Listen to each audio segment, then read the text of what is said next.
pay somebody only $4 an hour? They're not very valuable to the marketplace. Now, we got to make that distinction, to the marketplace. Might be a valuable brother, a valuable member of the community, a valuable member of the church, valuable member in the sight of God, to the human family, of course, those kind of values. But to the marketplace, which is called what? Reality. Reality is, if you're not very valuable, you don't get much money. Those are called the facts. I mean, that's how that is. Well, then how do you get more money? Simple answer. Somebody says, well, I'll go on strike for more. Well, here's a major problem with that. Here's a major problem with that. You can't get rich by demand.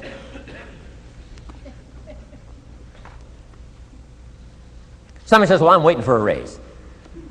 I'm telling you, it's easier to climb than to wait for a raise. Why not just become more valuable rather than wait? I'm telling you, that's the key to all good things. Becoming more valuable. Why would we pay somebody $400 an hour? They've become more valuable to the marketplace. See how this works? I'm telling you, this stuff is so easy. This is America. This is a ladder. How far is it from 4 to 5? I'm telling you, it's not far. $4 to $5 an hour? If you work for McDonald's, haul out the trash, they'll pay you $5 an hour. If you whistle while you haul out the trash, they'll pay you $5 an hour. I'm telling you. You'll get an extra $1 just for a good attitude. Yay, McDonald's. Wear the hat. It's incredible. $5. And then you just keep becoming more valuable, more valuable, more valuable. I got a telephone call 5 years ago. Company said, we're ready to expand internationally. We need some help. I was sort of semi-retired. Right? Looking for the next exotic beach. They said, no, Mr. Rohn, we got a project for you. Right? Going to expand internationally. We could use your help. Next little while, we'll add some millions to your fortune, make it worth your while. I said, okay. I thought later, isn't that interesting that they called me? My second thought was, of course they'd call me. Who else would they call? I mean, you know, I can get the job done. Now, how come I got a telephone call worth millions? I had become valuable. Now, I'm a farm boy from Idaho. I was raised in obscurity. 1 year of college, and I thought I was thoroughly educated. Made all kinds of mistakes galore. At age 25, the creditors are calling me saying, hey, you told us the check was in the mail. I got pennies in my pocket. I got nothing in the bank. I'm behind on my promises. How come I get a telephone call 5 years ago and it's worth millions? I changed. I turned my life around. Is it possible to become worth millions? Speaking economically, now there's a lot of values to become, but let's just talk economics. Is it possible to become that valuable? And the answer is, of course, of course. Now let me give you the secret. Shoaff said, here's the secret, Mr. Rohn. Learn to work harder on yourself than you do on your job. Once I got that, it turned my life around. Learn to work harder on yourself than you do on your job. Results. Every once in a while, you got to take a measure. See how you're doing with these three pieces: philosophy, attitude, activity. Now we take a measure called results. What is the results at the end of the day, the results at the end of the week? You can't let too much time go by without checking. When time goes by, 6 years I'd been out there working when I met my teacher, Mr. Shoaff. Shoaff said, well, Mr. Rohn, let's just go through a little summary here. He said, in the last 6 years, how much money have you saved and invested? Let's go through a little tab list here. How much money have you saved and invested the last 6 years? I said, what? 0. He said, you have messed up. You remember these notes. I like that. You've messed up. He said, who sold you on that plan? I thought, my gosh, the man's right. I'm a nice guy. I bought the wrong plan. What if you were 50 and broke? Right? Didn't need to change countries. Bought the wrong plan. What a sad scenario that would be. But Shoaff said these questions. Let's go through some results. He said, how many books have you read in the last 90 days? I said, what? 0. Wisdom of the world available? Change your life, change your future? Wisdom of the world available? Develop any skill you want, earn the kind of income you want, have all the treasures you want, equities you want, relationship with your family that you want, everything that you want available, and the wisdom of the world to help you get it. Haven't read any books in the last 90 days. My teacher said, Mr. Rohn, you have messed up. I'm telling you, you've got the deal. Shoaff said, Mr. Rohn, in the last 6 months, how many classes have you taken to improve your skills or to develop new skills? Go for the American dream. Become rich and powerful and sophisticated and healthy and influential. How many classes have you taken in the last 6 months? I said, how many? 0. He said, you have messed up. He said, you don't need to unmess the country. You don't need to straighten out the perplexed. You don't need to straighten out any of this stuff. All you've got to do is look within and let results teach you a great deal about your own activity, your own attitude, and your own philosophy.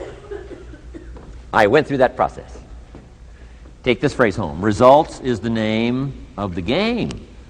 What other game is there? Results. Here's all life asks us to do. Make measurable progress in reasonable time.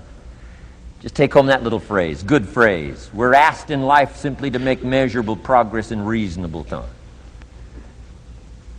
We demand it of our children. How many years do you want your child to spend in 4th grade? Approximately. About 1. If it looks like they're not going to make it, we pour on the pressure, called legitimate pressure, lack of results.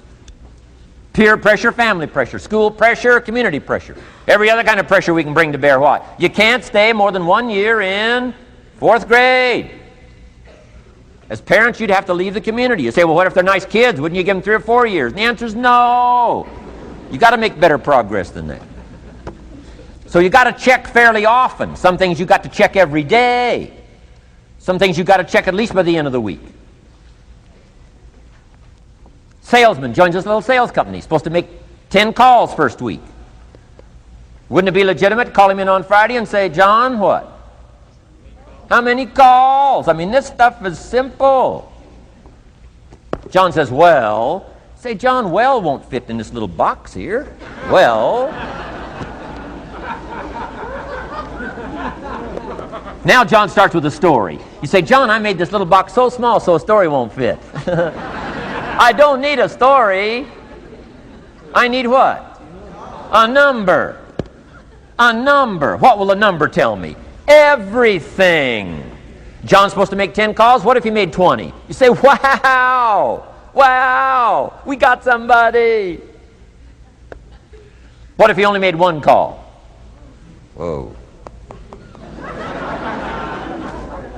Will that tell us something about John's philosophy? And the answer is yes. Will it tell us something about his attitude? Of course. Will it tell us something about his disciplines? Of course. And if he wants a lesson in life change, all he has to do is be willing to face the numbers and come up with the results that will teach you to either celebrate if you got good results or fix whatever needs to be fixed in your philosophy, attitude, activity called disciplines. You don't need to go anywhere else. I do believe in affirmations. They are valuable as long as you affirm the truth. Because it says in ancient scripts, the truth, what? Will set you free. Free to do what? Amend your errors and pick up new disciplines. That's what the truth is for, to help us amend our errors and pick up the disciplines for life change. That's what the truth is for. So I do believe in affirming the truth. If you're broke, best thing to affirm is, I am broke. You put that up on the refrigerator where you can see it every day. I mean, that's how you do that.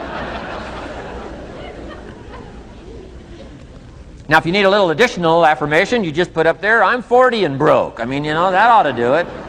And if you need just a little more, put up there, I live in America and I'm 40 and broke.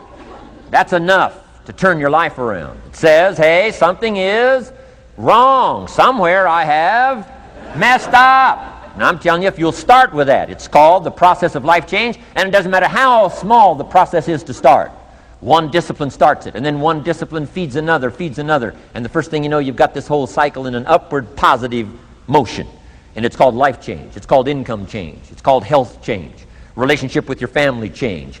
Equities unprecedented that you can have in numbers that will stagger the imagination if you do not curse what's available and start amending what's possible to get the results that you want. I don't think I can put it in any better language. Let me give you the day that turns your life around as quickly as I can. I got 4 parts to the day that turns your life around, and then we're finished for the day. Number 1, disgust. Disgust. Disgust is a negative emotion, but it can have a very positive, powerful effect. Disgust says, I've had it. What an important day that could be. I've had it. Wow. I met a beautiful, powerful, accomplished executive lady in New York. The company invited me to come in. This lady was a vice president, extraordinary lady. I got to know her, and I found out her story. I said, how did you get here? Big income. And she never went to college, never went to university. I said, how did you get here? Executive.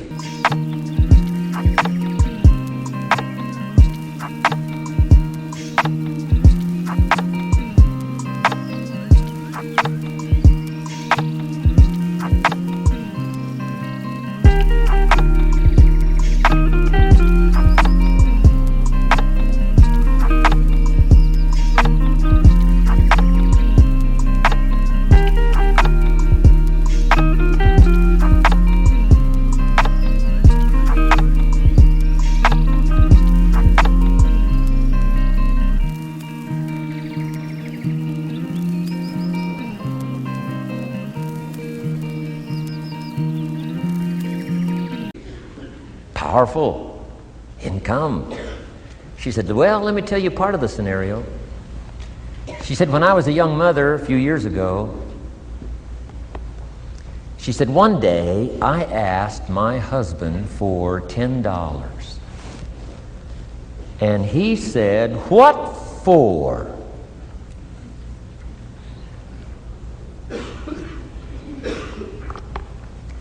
She said, before that day was over, I decided I would never, ever ask again. She said, I started studying opportunity, found it, took the classes, put myself through the schools, did the scenario. Now I'm vice president. I make a lot of money. And she said, I kept my promise. I've never, ever had to ask again. It's called a life-changing day. The day you say, enough is enough. Now, if you can add an act to your disgust, it helps. The man takes a shotgun to his car, blows out every window, destroys every tire, puts 100 rounds in it, and says, I've driven this embarrassing thing for the last time. And then he saves it. He saves it. And later when somebody says, how did you become rich and powerful? He says, let me show you this car. One day I'd had it up to here, I blew it to smithereens. Enough is enough. Powerful. Here's the last 3. Next is decision. Decision making is a life-changing day. If you went home today and in the next few days cleaned up a list of decisions, it could furnish enough inspiration for the next 5 years, 10 years. What an inspiring day, the day you can bring yourself to decide. And here's the 3rd one, desire, wanting too bad enough. Who knows the mystery of that? We don't know. But here's something I do know. Sometimes desire waits for a trigger, waits for something to happen. Who knows what the happening may be? A song, the lyrics, a movie, the dialogue, a seminar, a sermon, a book, an experience, confrontation with an enemy, a conversation with a friend who finally levels with you. Whatever the experience it is, it's so valuable. And here's my best advice. Welcome all experiences. You never know which one is going to turn everything on. Don't put up the walls. The same wall that keeps out disappointment keeps out happiness. Take down the walls. Go for the experience. Let it teach you. And here's the last one. Resolve. Resolve says I will. Two of the most powerful words in the language. Benjamin Disraeli said, nothing can resist a human will that will stake its existence on its purpose. Shortly put, I'll do it.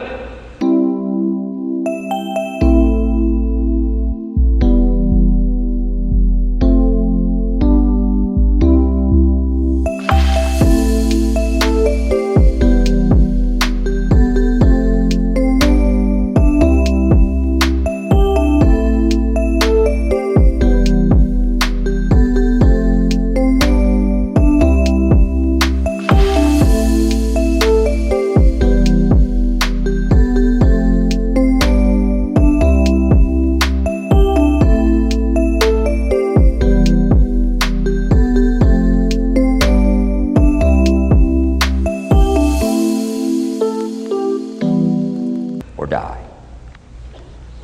Best definition of resolve I got from a little junior high girl, Foster City, California. I'm going through some words one day. I got to this one and I asked the kids, who can tell me what resolve means? Some didn't know, some tried. Interesting. The last one was the best. Little girl about 3 rows back, she said, I think I know, Mr. Rohn. I said, what? She said, I think resolve means promising yourself you will never give up. I said, that's the best I've ever heard. She's probably giving seminars somewhere today, right? I mean, that's the best I've heard. I asked the kids, how long should a baby try to learn how to walk? How long would you give your average baby? Before you say, hey, enough's enough. No. Any mother in the world would say, you're crazy. My baby is going to keep trying what? Until. What a magic word. I want you to write it down. Until. Promise yourself you'll read the books until your skills change. You'll go to seminars until you get a handle on it. You'll listen to it until it makes sense. You'll go for it until you understand it. You'll practice it until you develop the skill. Never give up until, however long that is. Step by step, piece by piece, book by book, word by word, apple by apple. Walk around the block, walk around the block. Go for it. Don't miss the chance to grow. And resolve that you'll pay the price until you learn, change, grow, become. Then you'll discover some of life's best treasures when you pay that price.